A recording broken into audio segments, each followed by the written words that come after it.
자, 오늘 말씀은 빌립보서 3장 1절서부터 11절까지 말씀입니다. 빌립보서 3장 1절서부터 11절까지 교독합니다.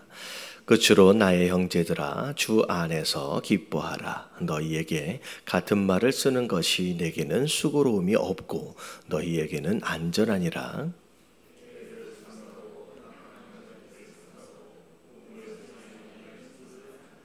하나님의 성령으로 봉사하며 그리스도 예수로 자랑하고 육체를 신뢰하지 아니하는 우리가 곧 할례파라.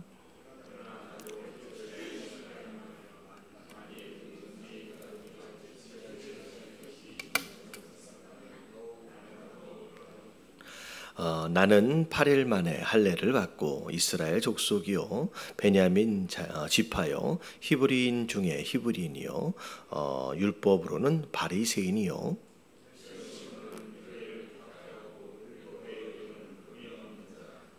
그러나 무엇이든지 내게 유익하던 것을 내가 그리스도를 위하여 다 해로 여길 뿐더러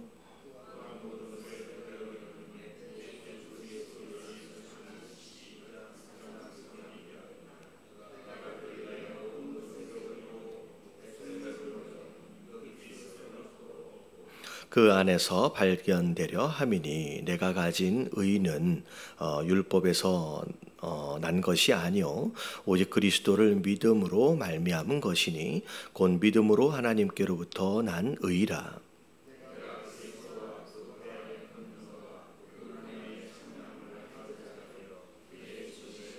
같이 봉독합니다.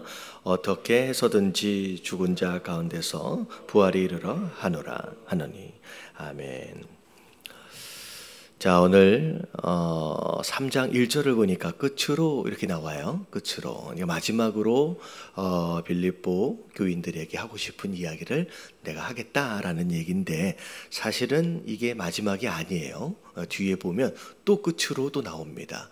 네, 이 이야기, 이 모습만 봐도 바울이 어떻게 보면 바울의 인간적인 모습 그리고 빌립보를 향한 특별한 관심과 사랑을 엿볼 수 있어요. 그래서 내가 마지막으로 한마디만 더 할게 해놓고 또 나중에 보니까 또 조언할 게 권면할 게 또 생각이 나죠. 그래서 또 이게 진짜 마지막이야 라고 하는 그런 모습의 형태를 우리가 이제 보게 됩니다. 자, 그러면서 자, 오늘 말씀, 자, 나의 형제들아 주 안에서 기뻐하래요. 이게 쉽지 않은 표현입니다. 왜냐하면 이 편지를 쓰고 있는 바울이 지금 어떤 상태에 있냐면요, 감옥에 갇혀 있는 상태예요. 감옥에 갇혀 있는 자가 감옥 밖에 있는 자들을 향하여서 기뻐하라 라고 이야기할 수 있다라고 하는 것, 이게 이제 어떤 의미에서 보면 굉장히 특별한 의미를 갖지요. 어찌 보면 내가 어디에 있느냐가 나에게 기쁨을 주는 게 아니라는 거죠. 내가 어디에 있느냐. 비록 나는 감옥 안에 있을지라도 이 감옥 안에서도 이 바울 사도는 충분히 뭐 하고 있어요? 기쁨을 누리고 있는 상태지요. 기쁨을 누리고 있는 상태이기 때문에 밖에 있는 자들을 향하여서 기뻐하라 라고 이야기할 수 있다라는 거죠. 그래서 우리가 첫 번째 우리가 기도할 수 있는 내용들 가운데 하나가 뭐냐면 자꾸 환경에 의해서 내 감정이나 내 안에 있는 것들이 영향을 받는 경우들이 많아요. 내 처지나 상황이나 어떤 주변에 있는 일어나는 일들을 통하여서. 근데 내가 감옥의 안에 있다라고 할지라도 그 안에서도 기쁨을 누릴 수 있다라고 하는 이 바울의 모습, 그리고 심지어 감옥 밖에 있는 자들을 향해서 이런 권면을 할 수 있다라고 하는 모습을 보면서 우리가 어떤 처지나 상황 자체가 우리의 기쁨을 이제 빼앗아갈 수 있게끔 해서는 안 된다라는 것이죠. 그래서 내 안에 있는 특별한 주님 주시는 기쁨에 대하여 환경이 빼앗아가거나 어떤 상황이 빼앗아가지 않도록 우리의 기쁨을 지킬 필요가 있습니다. 근데 중요한 건 뭐냐면 그냥 기뻐하라 라고 얘기한 게 아니라 자, 어디 안에서 기뻐하래요? 여러분, 주 안에서 기뻐하래요. 여러분, 이 주 안에서 기뻐하라는 얘기는 다시 다른 표현으로 하면 주 안에 있을 때만이 기뻐할 수 있다는 거예요. 어떻게 보면 이 주 안에서만이 누릴 수 있는 이 기쁨은 비록 어떤 상황에 어떤 처지에 있든 상관이 없이 누릴 수 있는 기쁨이라는 거죠. 다시 말하면 그 주 안에 있지 않는 것에 대한 기쁨은요, 상황에 의해서 좌우되어집니다. 하지만 우리가 주 안에 있을 수 있다라고 한다면 어떤 상황이나 사건 자체가 내 마음 안에 있는 이 기쁨을 빼앗아갈 수 없다라는 거죠. 그래서 우리가 어떻게 보면 우리가 누리길 원하는 기쁨이라고 하는 것은 어떤 상황이나 어떤 처지가 주는 기쁨이 아니라 내 안에, 내가 주 안에 있음으로 인하여서 누릴 수 있는 그 기쁨을 우리가 사모하고 우리가 누려야 한다라고 하는 거예요. 자, 여러분 그 기쁨을 누리시길 주님의 이름으로 축원합니다. 그래서 웃어 그러면 야 네가 지금 생각할 때 이게 웃을 수 있는 상황이냐? 이거는 이 상황이 주는 기쁨이에요. 근데 그렇지 않다라고 할지라도 그냥 나는 이 순간 기뻐할 수 있어요. 왜냐하면 내가 누구 안에 있기 때문에, 왜냐하면 주님 안에 있기 때문에 그럼 나는 여기서 기뻐할 수 있다라는 거죠. 자, 그러면서 자, 주 안에서 기뻐하라라고 얘기하면서 너희에게 같은 말을 쓰는 것이, 다시 말하면 기뻐하라는 이 표현이 지금 오늘 처음 한 얘기가 아니라는 거예요. 어찌 보면 빌립보서가 있기 전에 이들에게 또 다른 편지가 또 전달되어질 수 있었을 거라는 거죠. 어찌 보면 이 빌립보서 앞에 한 번 더 또 나왔던지. 그래서 기뻐하라라고 하는 이 표현을 내가 자주 반복해서 하는 이유는 나는 수고롭지 않대요. 말을 계속 똑같은 말을 반복하는 것에 대해서 나는 수고롭지 않는데 내가 너희에 대해서는 자, 이것이 너희에게 뭐가 된대요? 안전하기 때문이라는 거예요. 그럼 이 안전하다라고 하는 것은 이게 직접적으로 우리의 생명과 연관이 되어 있는 거예요. 이 안전이라는 것은 이건 해도 좋고 안 해도 좋고 이런 개념, 어떤 선택의 개념이 아니라 이걸 누리면 정말로 다행이지만 누리지 못하게 되면 우리가 어떤 상태가 된다는 거냐면 위험해지는 상태가 된다는 거죠. 그래서 종종 우리 아이들에게도 마찬가지고 생명과 연관이 되어 있는 그 어떤 것에 대해서는 반복적으로 왜 또 저 얘기를 하지라고 싶을 정도로 계속 반복해서 무엇인가를 가르치고 전달하는 경우들이 있다라는 거죠. 그래서 뭐 교통법규라든지 아니면 특별히 위험한 화재에 대한 거라든지 이런 내용들에 대해서는 똑같은 내용이에요. 알아요.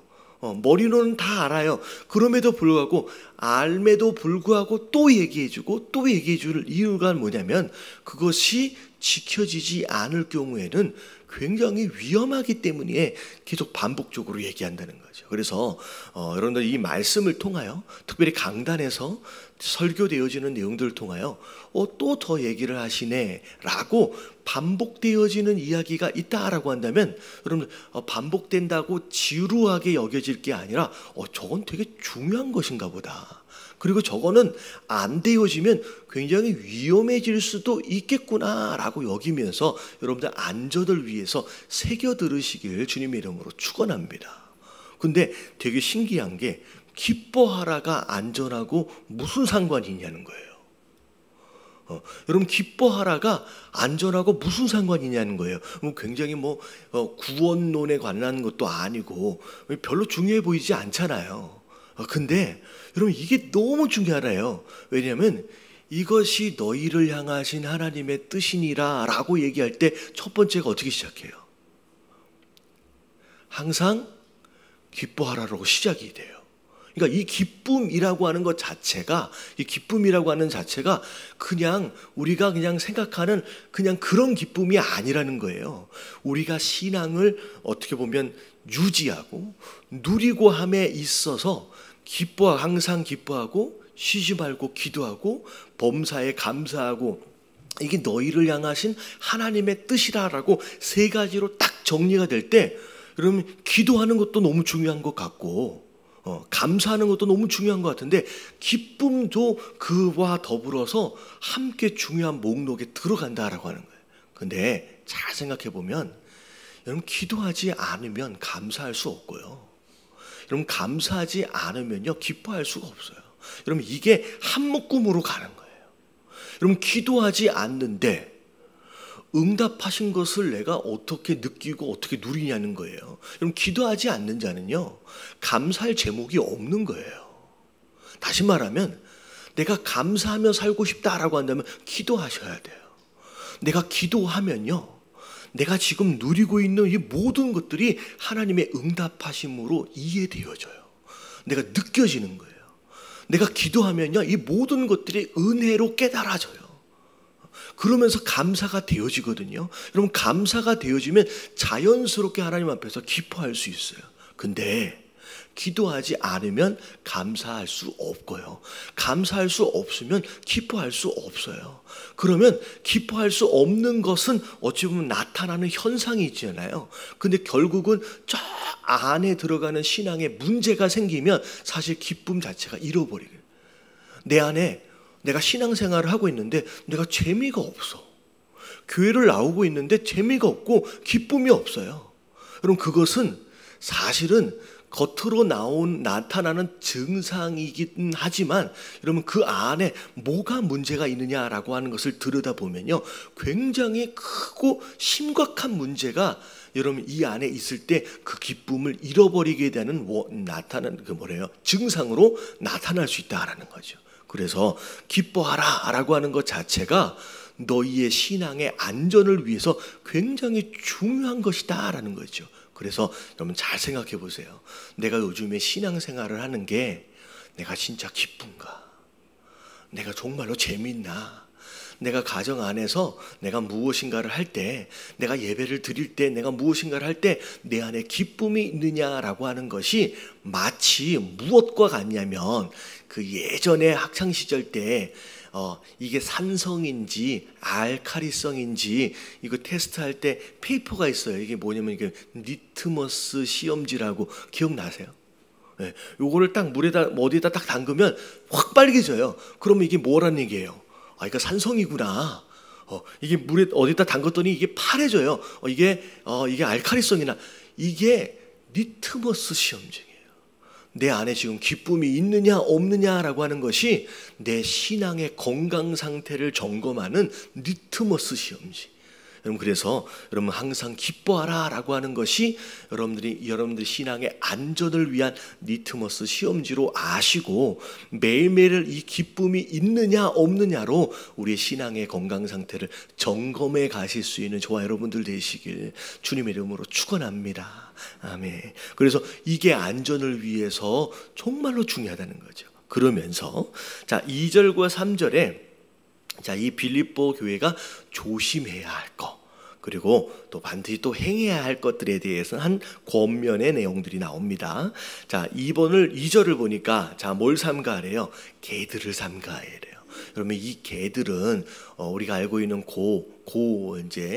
개가 아니죠. 이 개는 어떤 개를 의미하느냐면 그 유대인들 중에서 특별히 율법주의적인 자들, 그래서 교회 안에 들어와서 이 율법주의를 막 주장을 하면서 교회를 어지럽게 만들고 힘들게 만드는 그런 사람들을 바울 사도는 여기서 이제 개들로 부르는 거지요. 그래서 그 개들을 조심하래요.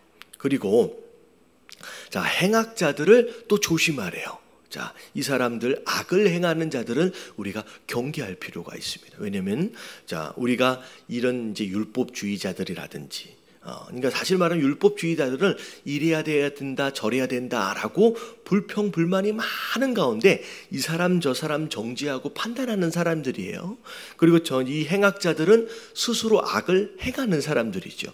이 사람들하고 가까워지면 여러분 사람은 어쩔 수가 없어요. 가까이 하고 있는 사람들에게 영향을 받을 수 있고 그 사람들에게 물이 들 수 있습니다. 근데 신기하게 이게 동료라 그러잖아요. 친구를 보면 그 사람을 안다고 그 사람들끼리 또 함께 친해져요. 그래서 내가 어떤 사람들과 함께 하고 있느냐라고 하는 걸 잘 들여다보면 내가 그 부류의 사람인 거예요. 그래서 친구를 잘못 만나서 내가 이렇게 됐다가 아니라 그 친구를 누가 만난 거예요? 그럼 내가 끌려서 만난 거예요. 그러니까 어찌 보면 그 사람 때문에 내가 망가진 게 아니라 내가 원래 어떤 사람인 거예요. 그 사람과 같은 동료란 얘기예요. 그래서 내가 지금 어떤 사람하고 만나느냐라고 하는 것을 잘 들여다보면서 내가 어떤 종류의 사람인지를 점검할 필요가 있고요.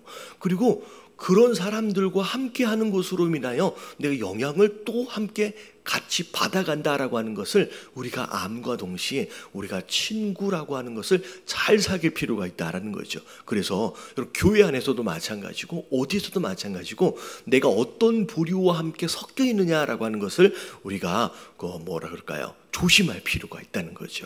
자, 그런 가운데 이 이야기를 하는 이유가 뭐냐면 세 번째예요. 행악하는 자들을 삼가해야 되는데 몸을 상해하는 일을 삼가하래요. 몸을 상해하는 일이 뭐냐? 이게 사실은 3절 끝자락에 나와 있어요. 이 2절은 조심해야 될 거고 3절은 해야 할 것인데 3절 끝자락에 보면 뭐라고 나와 있냐면 우리가 곧 할례파라 라고 나와 있어요. 이 2절 끝자락에 나와 있는 몸을 상해하는 것은 곧 뭘 의미하느냐? 할례를 의미하는 거예요. 할례를. 왜 이야기를 하느냐? 여러분, 빌립보 교회는 유대인 교회가 아니에요.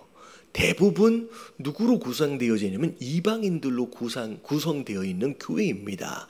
근데 이 안에 율법주의자들이 들어온 거예요. 바리새인들이 들어온 거예요. 바리새인 근데 들어온 거죠. 그러면서 뭐라고 얘기하면 너희가 구원을 받으려면 뭘 해야 된다? 할례를 행해야 된다. 유대인이 아닌데도 이방인인데도 너희가 구원을 받으려면 할례를 행해야지만 그래야 구원을 받는다라고 자꾸 주장을 하는 거예요. 그게 개들이에요. 그랬더니 그 사람들이 그래야 되나? 라고 생각을 하면서 그래서 율법 그 사람들의 말을 따라서 할례를 행하는 이방인들이 종종 있었다는 거죠. 근데 바울 사도는 하지 말라는 거예요. 그게 너희에게 구원을 이루도록 하는 원인이 아니다라는 거죠. 그러면서 오히려 너희는 그것을 삼가하고 너희가 뭐에 집중해야 되느냐? 삼가하라. 그러면서 하나님의 성령으로 봉사하래요. 다시 말하면 봉사의 일을 하되 무엇으로 충만해야 돼요? 여러분, 성령으로. 할례가 아니라는 거예요.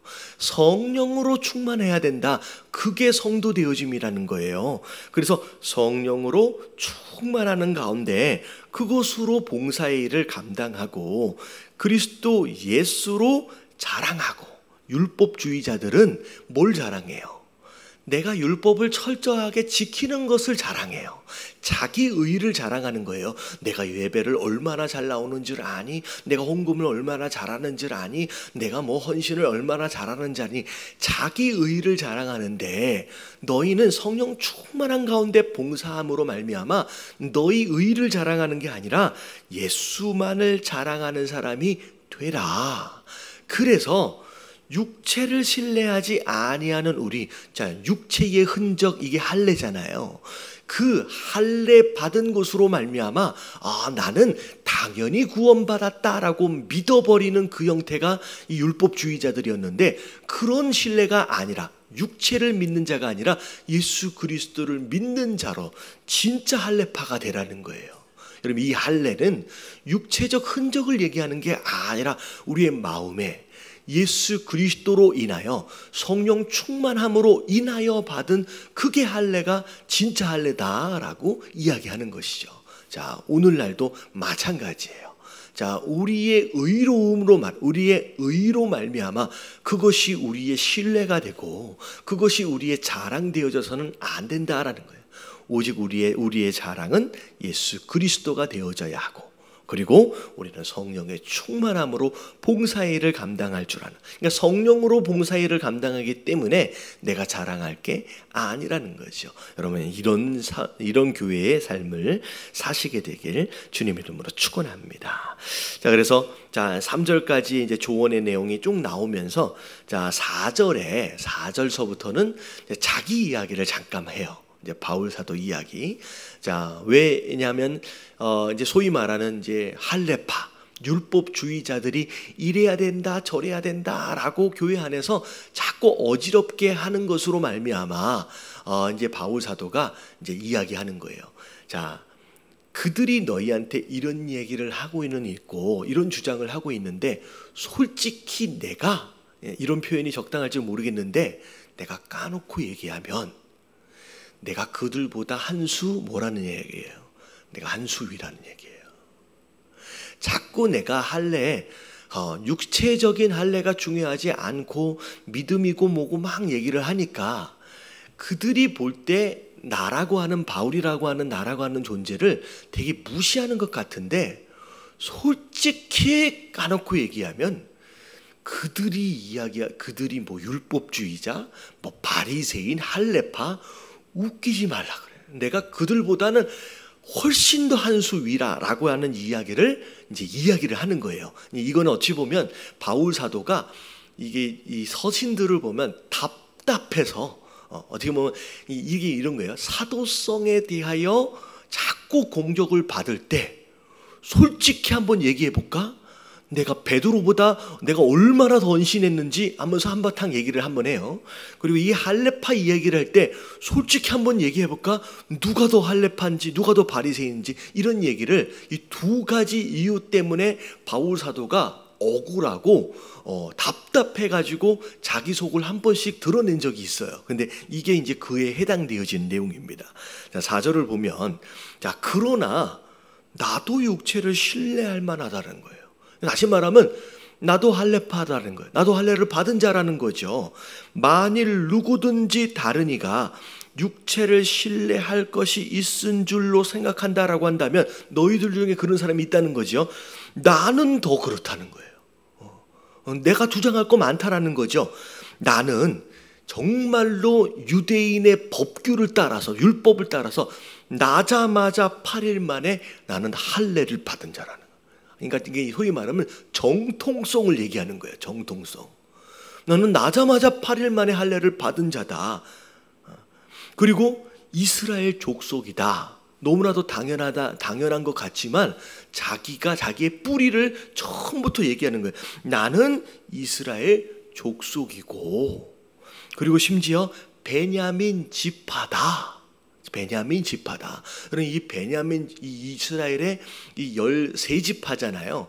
이 레위 지파까지를 합치면 13지파가 됐는데, 이 13지파 가운데 어찌 보면 레위 지파 살아남았고요, 유다 지파 살아남았고요, 여러분 베냐민 지파 살아남았어요.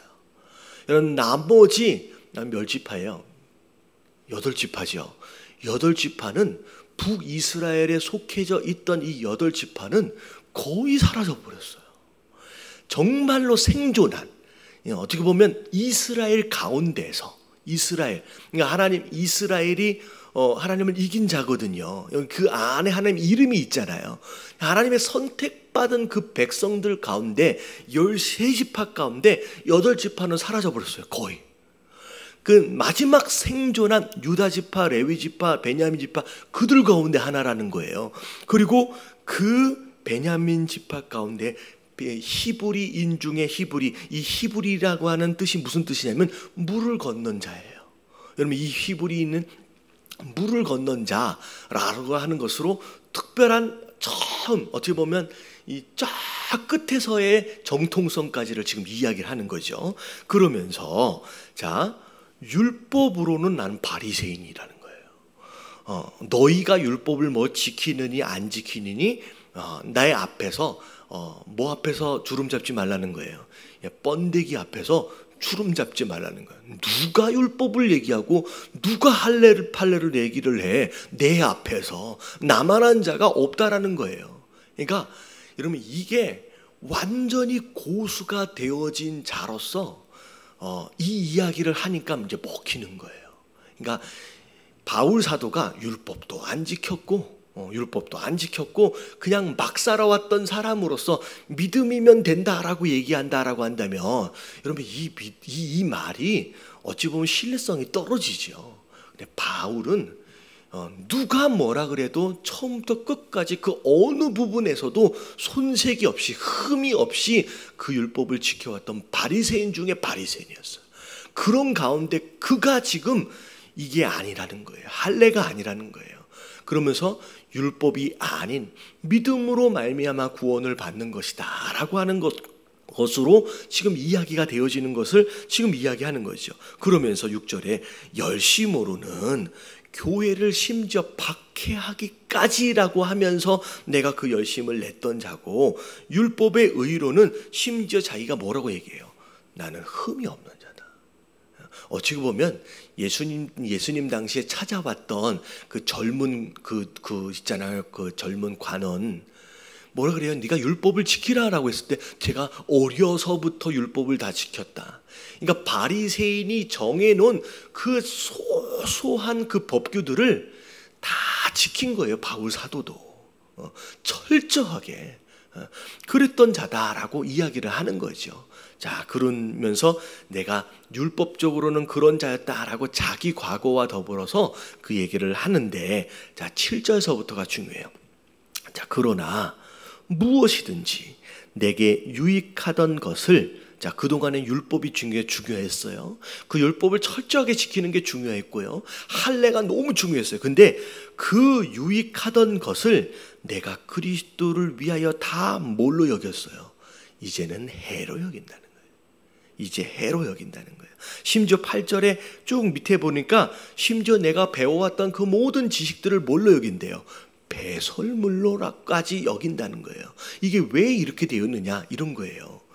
여러분, 이제 바울의 삶의 방향이 바뀌었어요. 이런 방향이 바뀌면 필요한 게 달라지는 거예요. 방향이 바뀌면 필요한 게 달라져요. 예를 들어 이런 거예요. 자, 이제 휴가를 가려고 이번에는 바다로 가야 되겠다라고 생각해서 바다로 갈 준비를 열심히 한 거예요. 그럼 바다로 가려면 뭘 준비해요? 바다로 가려면 기본적으로 물에 들어갈 생각을 하면서 이제 뭘 준비해요? 뭐 수영복도 준비하고, 물에 또 물놀이 하려면 튜브도 준비하고, 뭐 수건도 준비하고, 물에 관련된, 바다에 관련된 것들을 막 준비했어요. 근데 갑자기 계획이 중간에 바뀌어 버렸어. 그래서 어디로 가기로 했냐면 산으로 가기로 했어. 그러면 바다로 가기 위하여 준비했던 이 모든 것들이 다 뭐가 된 거예요? 이젠 필요가 없어진 거예요. 근데 이제 산으로 갈 것을 이제 준비해서 가면 되는 거예요. 근데 여러분, 산으로 갈 사가 바다를 가기 위해서 준비했던 이 모든 것들을 다 챙겨가지고 이게 산으로 올라간다라고 한다면, 그때부터는 준비한 이 모든 것들이 그때부터 뭐가 되기 시작해요? 여러분, 짐이 되기 시작하는 거예요. 여러분, 산에 올라가는데 수영복 입고 뭐 튜브를 막 수영 모자 막 쓰고 그러면 얼마나 깝깝하고 이게 얼마나 답답하겠어요. 여러분, 이게 이 상황인 거예요. 바울 사도가 방향이 바뀌었어요. 그래서 전에는 이 방향을 가기 위해서 이게 율법이 너무 중요했고 할례가 너무 중요해서 이것만큼 중요한 게 없었어요. 율법에 대한 지식만큼 중요한 게 없었어요. 그래서 이게 최고인지 알고 준비를 했는데 이제는 방향이 바뀌었어요. 그래서 바울 사도가 이걸 이제 뭘로 여기는 거예요? 이제는 필요가 없어졌을 뿐만이 아니라 내가 이 길을 가기 위해서 내가 이걸 들쳐없는 순간 이게 이제는 뭐가 돼버려요? 내게 해로움이 돼버리는 거예요. 이게 짐이 돼버리는 거예요. 이게 배설물과 같은 존재가 돼버린 거예요. 그래서 너희도 내가 그것을 그렇게 여기는 것처럼 이제는 버리라는 거예요. 이게 아니라는 거예요. 이제 산에 갈 준비를 위한 그것을 챙기라는 거예요. 그래서 8절에 또한 모든 것을 해로 여김은 내가 주 그리스도 예수를 아는 지식이 가장 고상, 진짜를 만난 거예요. 이제는 이게 필요한 것이었구나, 이게 진짜였구나라고 하는 걸 아는 순간 그 진짜를 모방했던, 어찌 보면 진짜를 위하여 그림자처럼 존재했던 그 부분은 이젠 필요가 없어졌어요. 그래서 이제 배설물로 여긴다는 거예요. 그래서 그리고 나서 배설물로 여김은 그리스도를 내가 이젠 얻었어요. 그리고 내가 그리스도 안에서 발견되기 원해요. 그래서 내가 가진 의는 율법을 지켜 행하는 것이 이제는 아니래요. 자, 이젠 뭐예요? 오직 그리스도를 믿음으로 말미암은 것이니, 자, 이 곧 믿음은 하나님께로부터 난 의다, 나로부터 난 의가 아니라는 거예요. 그러기 때문에 여러분, 이 믿음을 가진 자는 절대 자기를 자랑할 수 없고요, 절대 교만해질 수 없고요.